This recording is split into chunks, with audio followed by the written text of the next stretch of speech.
વડોદરા શહેર જિલ્લા નિવૃત્ત પોલીસ કર્મચારી ગ્રુપ દ્વારા આજ રોજ પ્રતાપનગર પોલીસ હેડક્વાર્ટર ખાતે પ્રેસ કોન્ફરન્સનું આયોજન કરવામાં આવ્યું હતું, જેનો મુખ્ય હેતુ શ્રી મહિપતસિંહ ચૌહાણ ફાઉન્ડેશન શિક્ષણ સંકુલ ખાતે 35 સીલિંગ ફેન તેઓ દ્વારા ફાળો ઉઘરાવીને શ્રી મહિપતસિંહ ચૌહાણ ફાઉન્ડેશનમાં દાન ભેટ કરવાના છે અને આ પ્રેસ કોન્ફરન્સથી બીજા પણ સંસ્થાઓ ગ્રુપ એસોસિએશન આ જોઈને પ્રેરિત થાય અને વધુમાં વધુ દાન ભેટ આપી શકે, જેથી કરીને ત્યાં રહેતા अनाथ बालकों भविष्य सुधरी सके।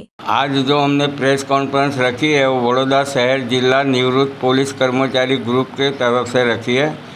उसका मकसद एक ही है कि जो लवाल गांव है खेड़ा के पास, वहाँ पे महिपतसिंह चौहान फाउंडेशन चला रहे हैं, वकील है वो। वहाँ पे वृद्धाश्रम भी है। वृद्धाश्रम में 600 से 700 वृद्ध लोग रहते हैं।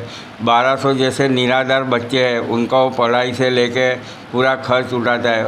वो बच्चों के लिए उन्होंने एक नया हॉस्टल बनाया। उस नए हॉस्टल के अंदर उनको सीलिंग फैन की ज़रूर है, ये मैसेज हमारे तक आया। इसलिए हमारा जो पुलिस परिवार है, निवृत्त पुलिस परिवार है, उन्होंने हमारे खुद के फंड से 35 सीलिंग फैन खरीद किए हैं।